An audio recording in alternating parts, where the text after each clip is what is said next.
Welcome to the Mind Your Business podcast, episode number 10. In today's episode, we're going to be talking about how to raise your prices. Stay tuned.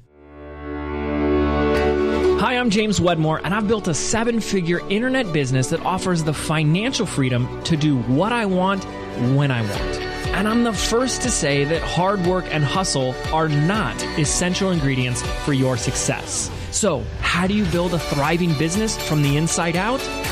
This is the Mind Your Business podcast, featuring myself and co-host Phoebe Mroczek. Well, hello everybody, James Wedmore here.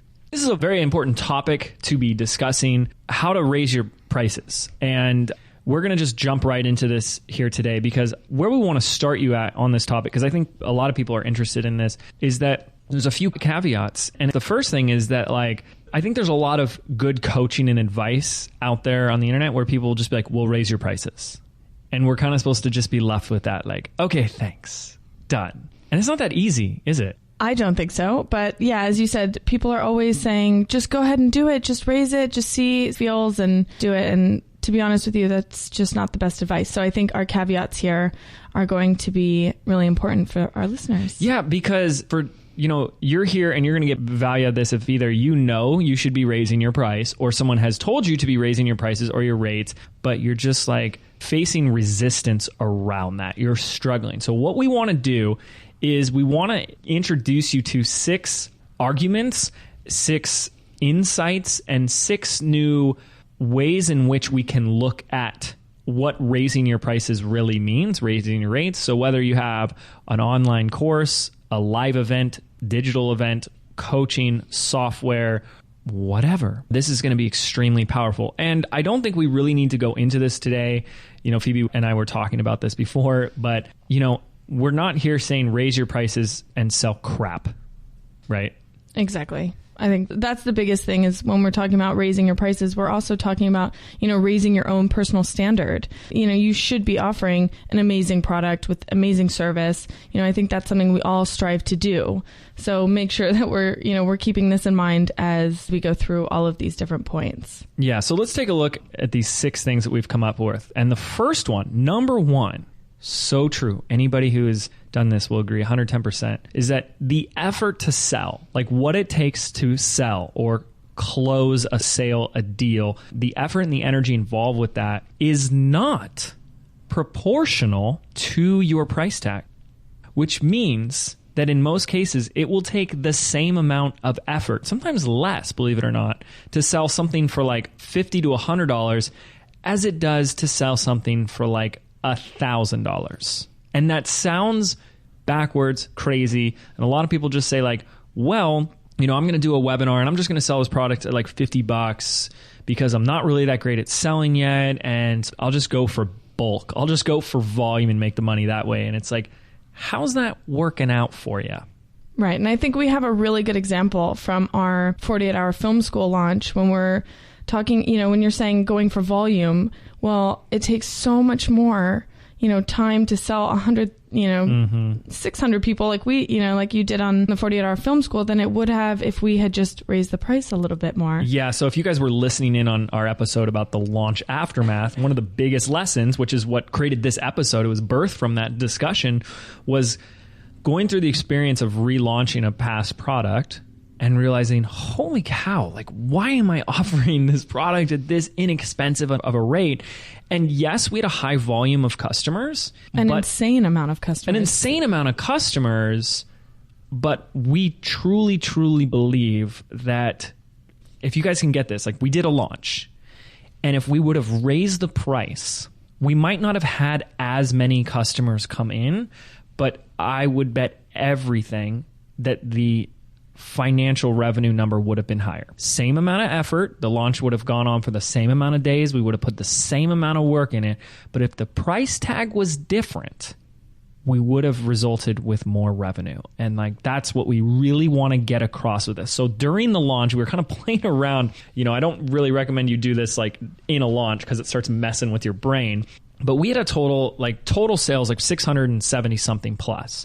We offer 2 levels of membership. The first level of membership or access was $297. And this is the one I was like, why is this so low? And, we kind of uncovered the answer. I was just kind of being really honest with people. It was like when I first created this product, it was over 2 years ago, and I just wasn't as confident about raising my prices. Like you needed this podcast. I needed this episode back then, and I didn't have it. What the heck? So we had about 525 people who bought at the $297 level. Now, if you do the math, that's $155 or almost $156,000. Now, if you raise the price of that product, again, this is a mind game you do not want to do in the middle of a launch, but if you raise the prices of your product by $200, it's $200.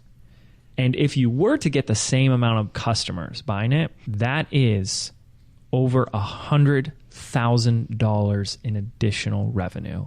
Like when you start to see that the same amount of effort went into that launch and a $200 higher price tag would result in over $100,000.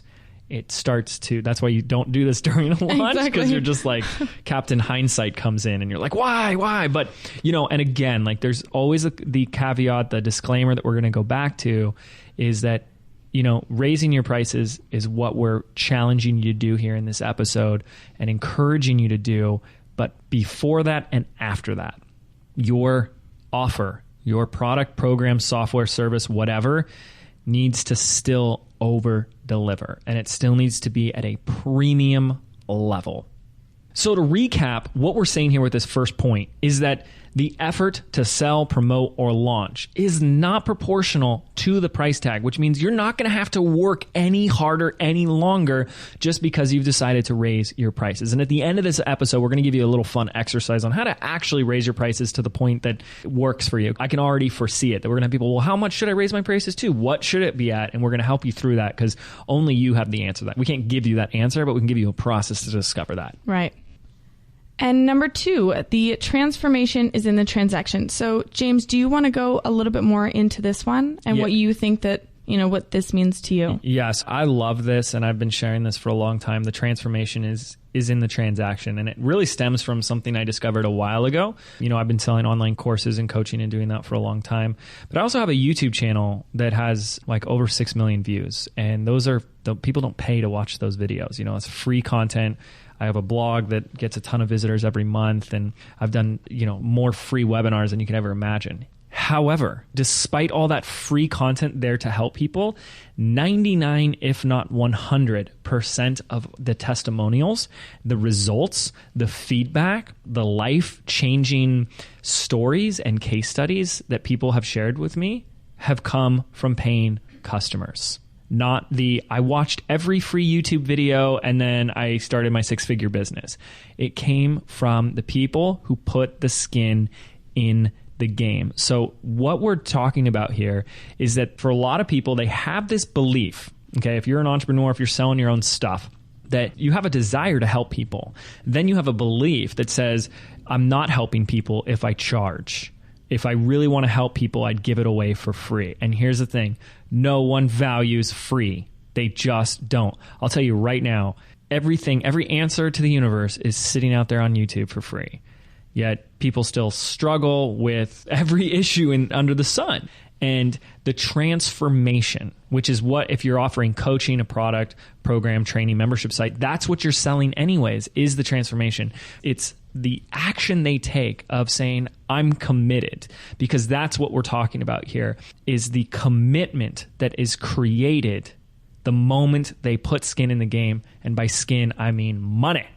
And not only is the transformation in the transaction, but there is a direct correlation between the size of the transformation and the size of the transaction, which means it's one thing to buy a $20 ebook on how to lose weight, and it's another thing to join a $10,000 mastermind weight loss club and be like, okay, I'm getting committed about this. I'm not taking this lightly. And the first time I discovered this, and then I'll let you share. I know you have some examples of this, Phoebe, but the first time I discovered this is my dad used to tell me why he has a personal trainer and a gym membership. And he said, if I don't pay, I won't work out. And I'm like, hey, wow, is it really that simple? Like, he doesn't buy it. He doesn't buy a personal trainer because he doesn't know what, wait. This whole concept of eating less and moving more and like burning more calories, that's what causes weight loss. Like, it's not like this, oh my gosh, I didn't know that. And someone's got to teach me that and remind me that every day. It was like, no, the commitment, the accountability, the support, all of that. And that's what people are paying for. Well, I think another really good example would have to be, which some people might argue with, for me was, obviously college, like going to college. I could have learned everything that I learned in college, 90% of which, sorry to my professors, I don't remember and I don't use on a daily basis.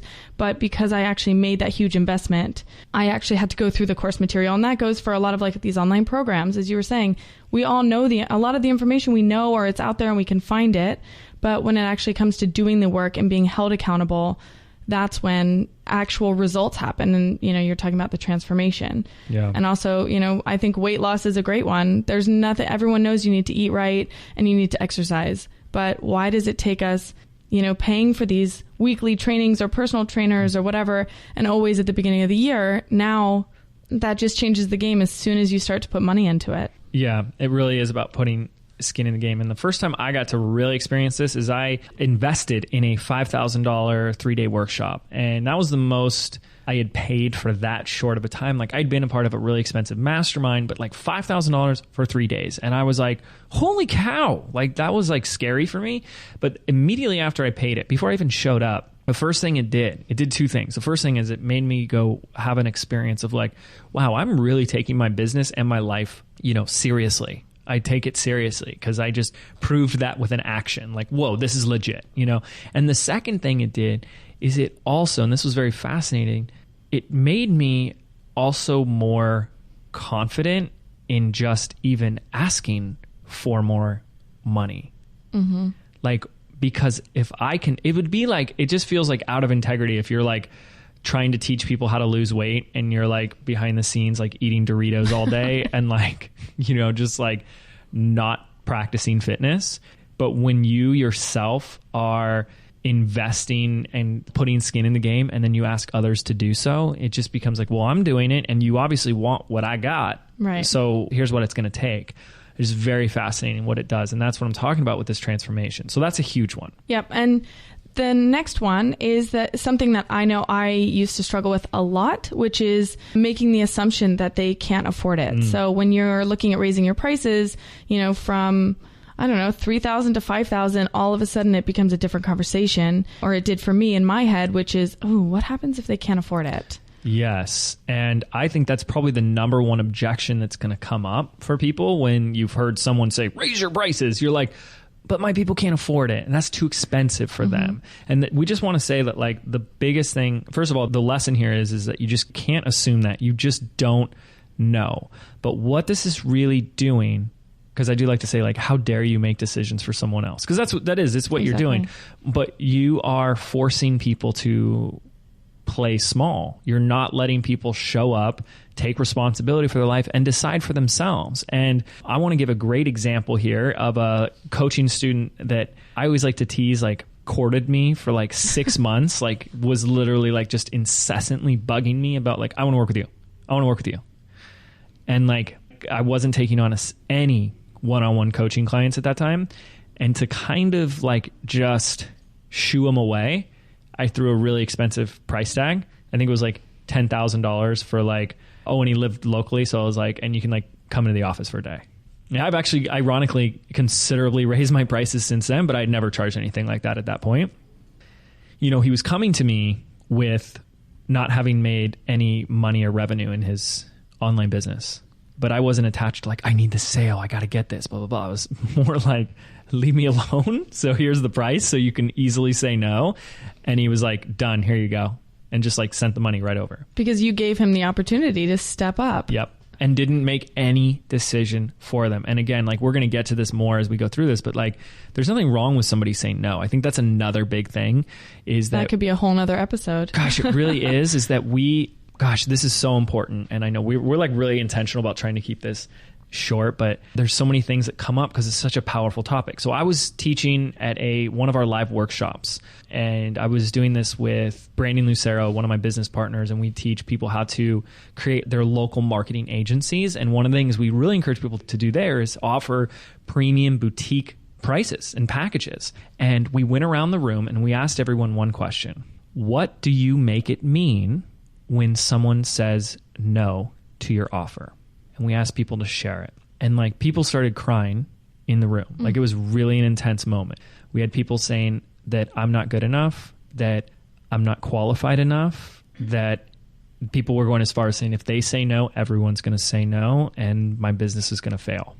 And there was a woman that had been there for the 2 days that was like, we basically wanted her to just come up and teach the seminar because she was like rock star. She had invented her own systems along. She's like, I'm doing this too, blah, blah, blah. And was like getting all these results and just like super awesome on the sales side. And I knew what her answer was going to be. So I waited until the end. And oh my gosh, I'm so blanking on her name at the moment. If she hears this, she's going to kill me. And I pointed to her and I said, now, what do you make it mean when you get a no? And she just looks me right in the eye and she says, absolutely nothing. That's awesome.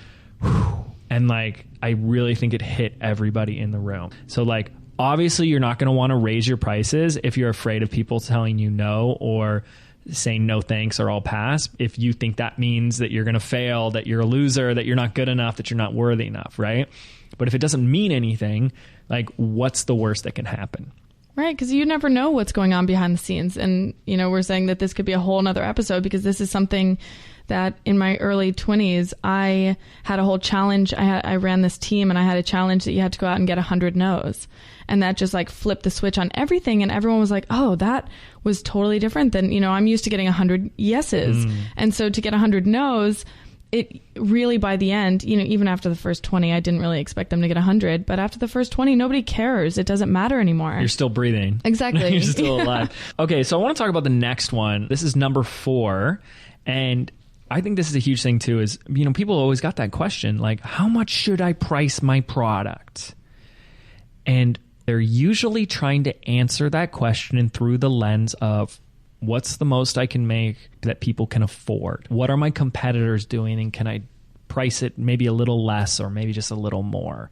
And what we really want to get across to you is that pricing is marketing. Pricing is branding. And here's an example of that. Phoebe, you know that Christmas is coming up. And if I were to get you a gift card, because I'm like, I don't know what to get Phoebe, but I want to get her a gift card. Like, what would you be really excited about if you saw a gift card from a certain shop, store, company, like whatever? What would be the one you're the most excited about getting? Like, and it's like, let's say it's like a $500 gift card. What would you be excited about? Apple. Fantastic. Now, we all are familiar with Apple. What I so love about that example that you chose is, like, if you compare Apple to, you know, what we all used to have once upon a time is like a PC computer, look at the price difference. Right. Look how much more expensive an Apple or a Mac is than PC price, right? Like, what do you associate Apple with, right? Compared to, like, think back to, you know, like a Dell computer or something like that. Now, I'm just laughing thinking about this, but how would you react if you got a $500 gift card to Walmart for Christmas? I mean, maybe not the same way that you think I would, because I would actually probably be able to, you know, buy out the store. Exactly. That'd be great.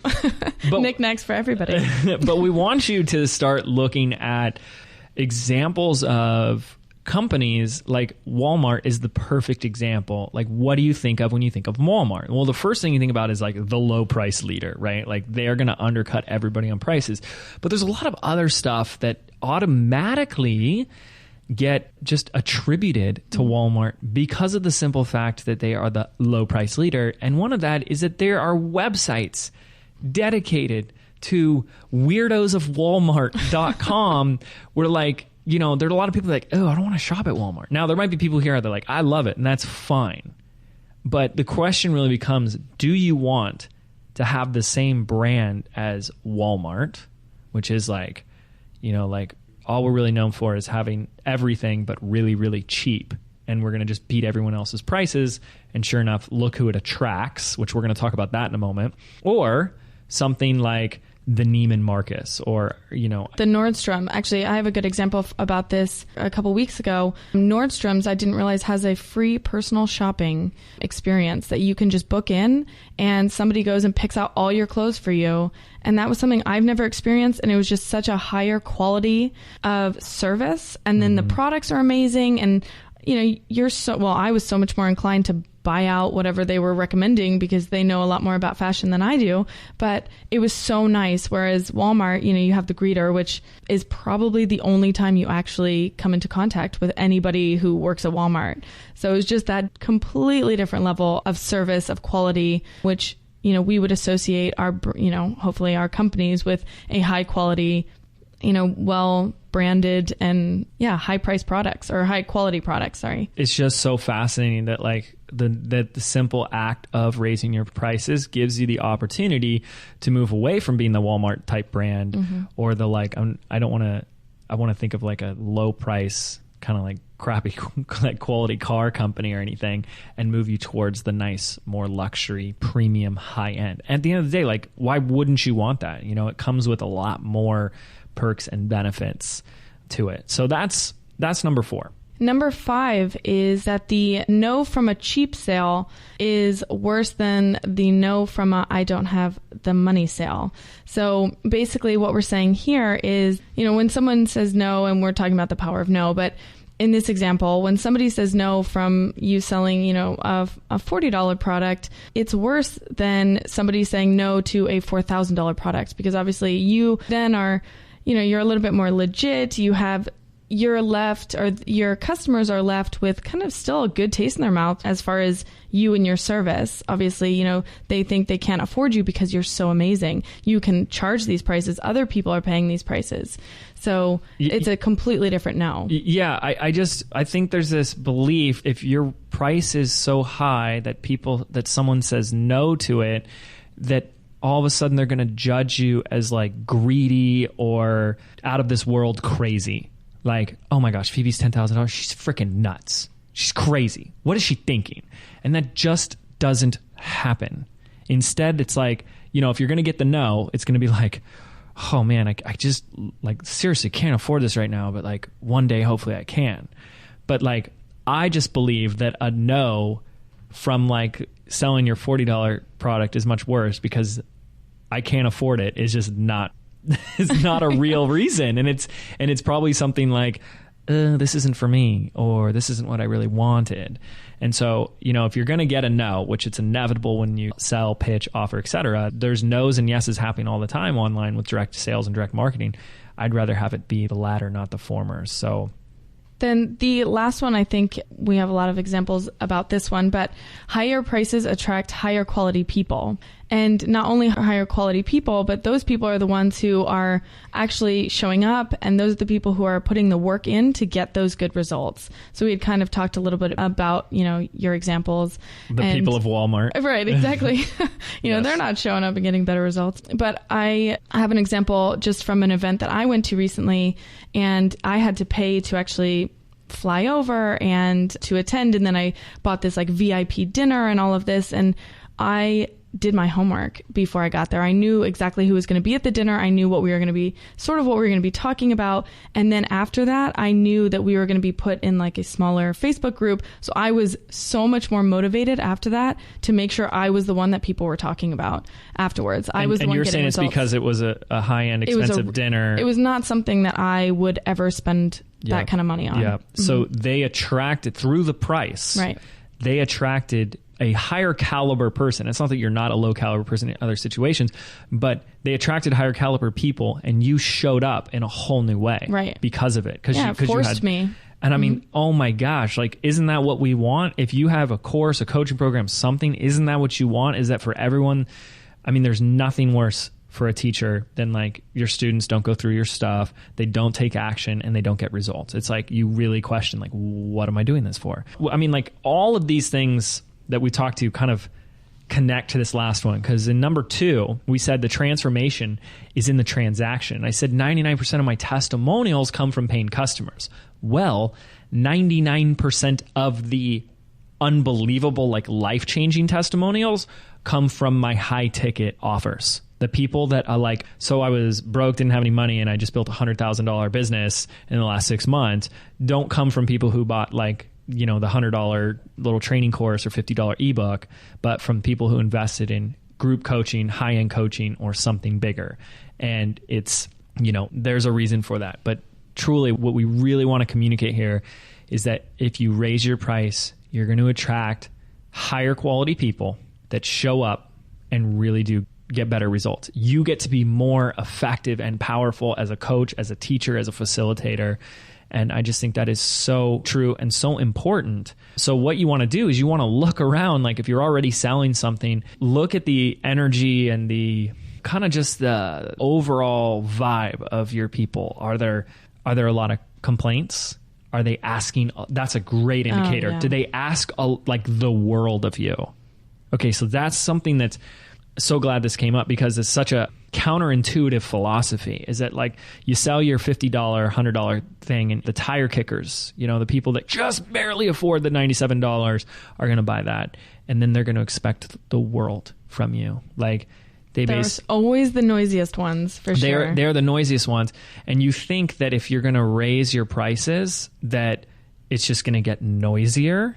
Like, okay, right now they want me to like, wash their car on top of this, right? Like clean out their inbox, wash their car, and give them a massage. I just promised them some, XYZ training, and all of a sudden they want me to do all these other things for them.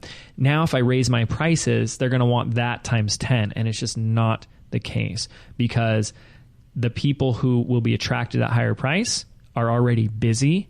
Their lives and their businesses are already, or whatever they're doing, not that you're assuming that you're selling to business owners, but their lives are working, and they just don't have the time to mess around. And here's the biggest thing, another episode, another time, but the reason their lives are working is because they take responsibility for everything they're doing. So they don't put all their problems and crap and stuff on you. Their life works. You tell them what to do, they do it, and they get the results. And that is the beauty of it. You work with the people that can only afford $50. You have to look at, well, why can they only afford $50? Because nothing in their life is working, and now they want you to fix all of it. Have fun with that. Yeah, exactly. I feel like the people that we attract, even when we talk about, I know that you have some really good examples, and I also have good examples of that exact same thing happening, where I'm charging $60 for my first product. Aww. And I know, it was really cute. And I had more questions, and that's not to say that I'm not happy to answer questions. It's just things that are completely unrelated, or, things that I wouldn't necessarily do, but because I felt that this was my first thing and I had all these people in my little program, and that's what I had to do. But when it came to more, my higher end products, it was just not even an option. I didn't even have to do it. So why don't we now go ahead and just recap the 6 things that we want you to kind of remember as you look to raise your price before we do our little exercise. So the first one is just remember that it takes the same effort to sell a $100 product as it does a $1,000 product. So the effort to sell is not proportional to the actual price tag. The second one was the transformation is in the transaction. So we had talked about how all of these things that we're doing when it comes to, nothing changes until somebody buys something. And so the size of that transformation is correlated to the size of the transaction. Number 3 is you can't assume that they can't afford it. So no making decisions for somebody else. Number 4 is that pricing is a branding and marketing strategy. And we had to talk about the difference between, being the Walmart in your industry versus someone like Nordstrom's or Neiman Marcus. And number 5, it's better to get a no because they can't afford you, not because they don't want your stuff. And number 6, higher prices attract higher quality people that show up and get better results. Awesome. So hopefully you guys are really getting this and finding value in this. What we want to do is leave you with an opportunity to go through an exercise with us on how we can actually raise your prices, because I know that's got to be the big burning question. Well, how much should I charge? And I don't know. But when you start doing things like, well, how much are my competitors charging? I'll just charge the same as them, or a little less or a little more. I think that's a very dangerous path to go down. Not only are you getting into a price war with people, but you're also making decisions in your business based on what other people are doing in theirs. You don't know if they're successful. You don't know if they're failing. You don't know if they're converting high or converting low. You don't know if they're thinking about raising or lowering their prices, right? So don't make your pricings and don't make these decisions contingent upon what others are doing in your industry or other industries. What we want to do is take you through a super simple little exercise. I'm probably going to use Phoebe here as my case study. Is that cool? That's fine. Okay. So what we want to do is you want to start with whatever offer is that you have. So do you have a program, coaching, one-on-one, a package, an online course, membership site, etc., whatever. And you want to start with that because we're going to use an example. So Phoebe, let's use what comes to mind. What's something that you have sold, want to sell, are selling? So I was selling a launch management package. Perfect. Beautiful. So price point. $5,500. $5,500, and that's like a service that you provide. Right. $5,500. So this isn't just like a how-to course. Nope. This is you come in and basically help manage and run the launch. Yep. Awesome. Okay. So the first step is identifying what it is, right? So what's the offer? What's the price point? Got it. So we did that. Step number 2 is to assess how you feel about the price and the promise right now. So basically, what is the overall promise that you have for this offer? What's the problem that you solve? So I basically take somebody from, they already have their package or their program, service, whatever they're looking to do, and I take them all the way through to the launch. So everything, or through the launch to when they actually deliver whatever it is to their clients. And what do you think is the big problem that you're solving for people? I am getting them in front of the right people. So they don't know how to attract the right people. They don't know kind of what that looks like, what that whole process looks like. And how valuable do you think that is? Very. Very. Yes. And now step 2 is assess how you feel about the offer and the price. So $5,500. How do you feel about that right now, about that price? Honestly, I feel it should probably be higher. Okay. So you feel at this current moment, like this, guys, this is the step 2 is really checking in with how you feel with exactly what's going on with this price right now. So right now you feel like it could be a little higher. Yes. So you're like, if you were to offer it, pitch it, like someone calls you up right now and you sold it at $5,500, you kind of feel like, why am I doing this as cheap as I am? Right. Got it. Let me ask you a question. This is step 3. Step number 3 is checking in with changing the prices and how that feels. So how would you feel if your price for this was $1,000? How would that feel? Like someone calls you up and they're like, I want this. And you just said $1,000, like the words $1,000 came out of your mouth. Like what then goes through your mind? I mean, I feel like it would be gut-wrenching because I know Why? how much work and time and effort and energy I put into somebody else's business. So yeah, so you would be like it would be like your worst nightmare come Yes. true. Okay, great. So we're checking in with what it feels like to go lower in a price, and now we're going to check in with what it would feel like to raise the price. So same scenario, the person, oh my gosh, Phoebe, yes, I need this. You're amazing. You're awesome. How much are you? And you tell them $50,000. Mm-hmm. Check in how you feel right now. really nervous. Really nervous. Mm-hmm. Awesome. No way. Yeah. Yikes. Okay, got it. So then what you do is you just keep playing around with prices until, and this is the third step, until it feels like just out of your comfort zone. So let's go back to the $5,500. We already know, because we assessed how you feel at $5,500, that's it needs to be a little higher. So what about if we go to $20,000? I mean, that still feels a bit out of reach. Okay. I think. What about $10,000? I mean, that definitely feels a lot better than 20 or 50. I think, to be honest, I think 10 is probably around the right point. Yeah. So we're going to do it for 15. So what you want to do is you want to find where you're like, okay, yeah, 10 is definitely where it is. Yes. And then you want to just push it a little bit more. Even if it was okay, it's 12. Because here's the deal, Phoebe. If someone's hiring you, they're going to say yes to 10. They're not going to say, ooh, 12? Right. Oh, I don't know. God, that extra $2,000 for all the work you're going to do for me in my 6-figure launch, $2,000 just made this a deal breaker. Mm-hmm. You know what I mean? So that's what you're doing with this third step, is you're trying to find that sweet spot where I could be comfortable with this number. And then you just slightly nudge yourself a little bit further. And if it's 12,000, so if you guys listen to that, Phoebe got okay with yeah, I think I could do 10. And then I just pushed her to 12 to 15. And that's where you stay. You want to always be slightly outside of your comfort zone with the price that you choose. Now, here is the final piece of that, which is the feedback loop on your price. And this is huge. And this is the great way to end this. when you throw out your price, be very present to the reaction of your people. Now, if you have the opportunity to be talking to people one-on-one like Phoebe would with this, you're in luck because you're going to know in real time immediately how they react. So if Phoebe tells me it's $12,000 and I'm like, awesome, when can you start? Here's the first thing that Phoebe should say. Crap, I didn't have high enough prices. If it is such a quick no-brainer for them, your prices aren't high enough. I'm going to say that again. If when you throw out your price and they're like, awesome, great, let's go. That's the indicator right there that your prices aren't high enough. You want to get just outside of that range where it is like a big decision for them to put that skin in the game. I know that's tough and that's hard, but you want to play with that. Okay. So to recap this fun little exercise for you, the first thing is you want to use a real example, obviously. What's the offer? What's the promise? What's the price? That's step number one. Step number two is just check in and assess, how do you feel about that price? Do you already know, like, in every cell of your body that, yes, it's time to raise the price? Okay, great. Or do you feel like it's already too much? Or do you feel like it's just right? Okay, just that's step two. Now, step number three is you want to kind of play with different prices. Like, I learned this in a physics class in high school about using this idea of extremes. Like, go to extremes with it. Bring the course down to, or your product or your offer down to $5. What would that feel like to sell it for $5? Ridiculous, right? And then bring it all the way up to $1 million, $100,000, and just check in with, how would that really feel like if I actually sold it that?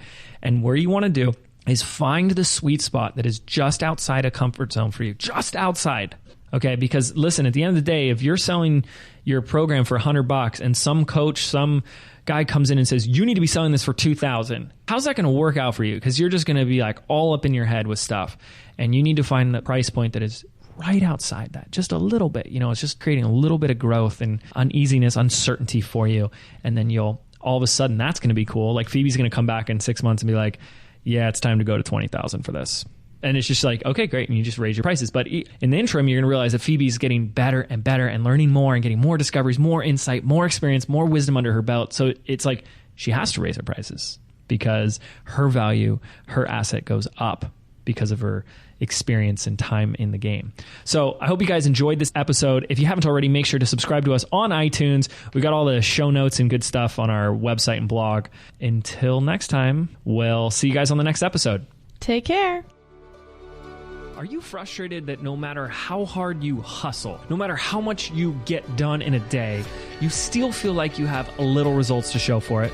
Do you feel like you're doing everything right, but there's still something missing? Well, what if there was an easier way?